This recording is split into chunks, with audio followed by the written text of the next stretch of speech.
Assalamualaikum warahmatullahi wabarakatuh. Perkenalkan, saya Ali Fathul Habibi dengan NIM 0702020250.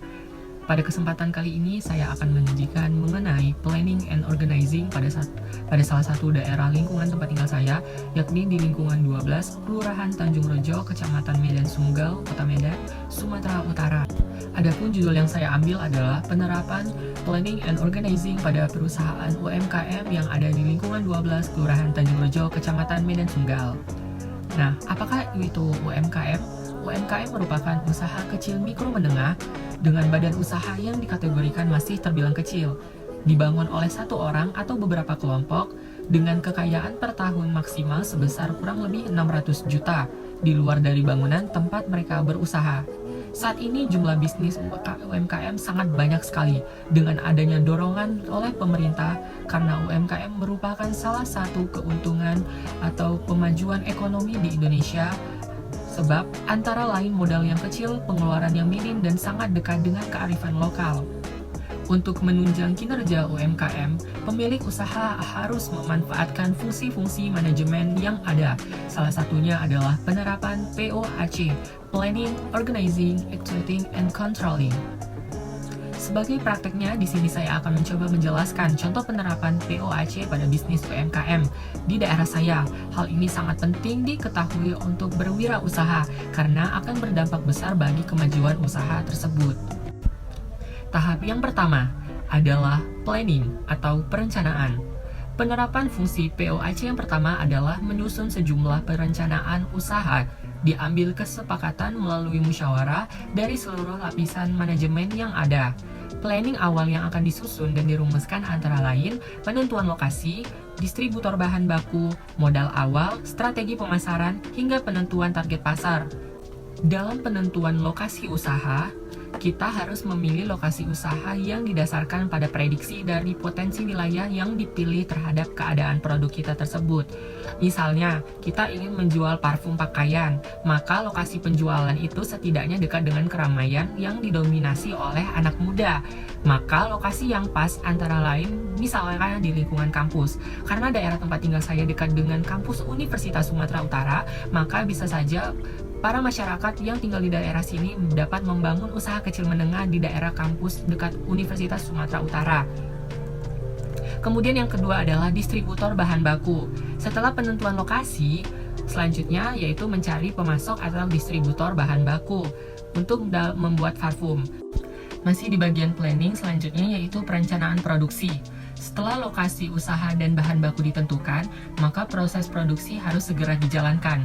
Dalam prakteknya, perusahaan memerlukan yang namanya sumber daya manusia berupa tenaga kerja.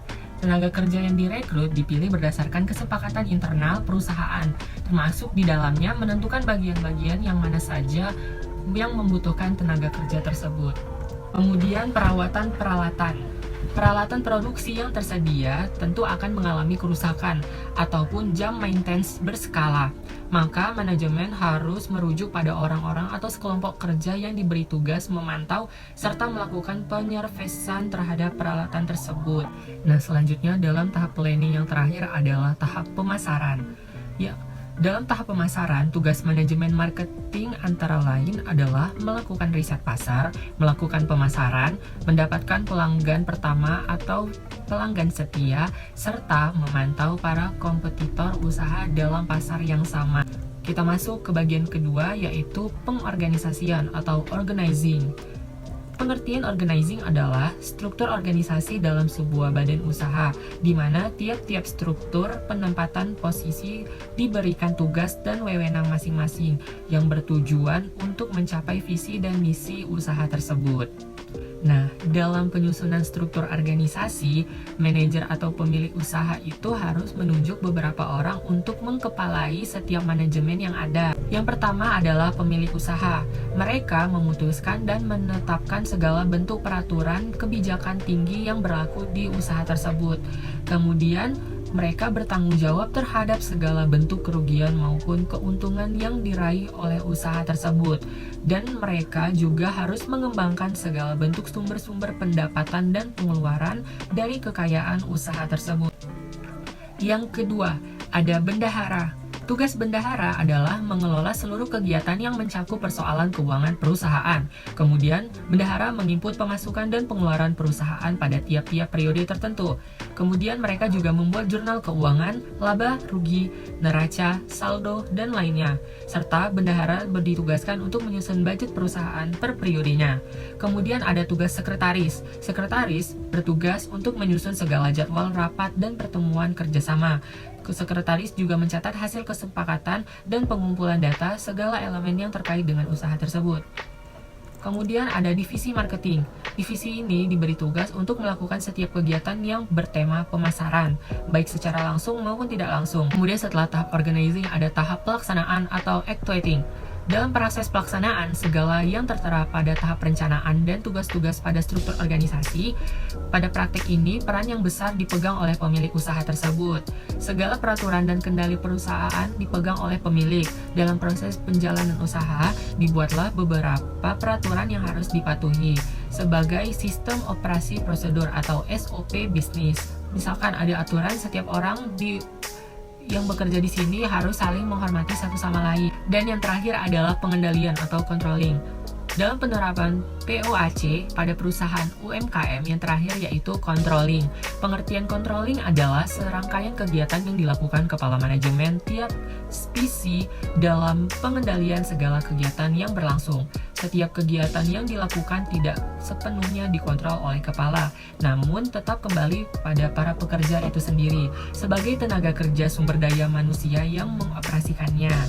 Karena contoh ini adalah UMKM, tentu akan berbeda jauh dengan perusahaan-perusahaan besar ekstraktif atau badan usaha berskala besar yang pastinya terdapat struktur organisasi yang banyak.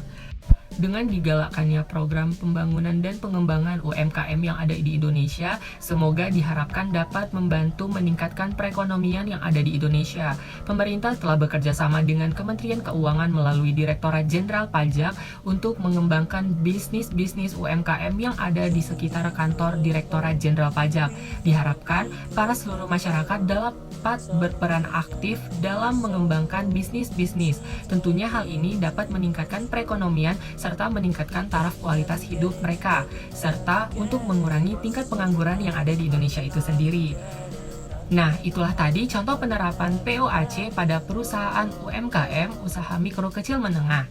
Jika diterapkan dengan baik dan benar, tentunya dampaknya akan terasa seperti apa fungsi dari POAC tersebut.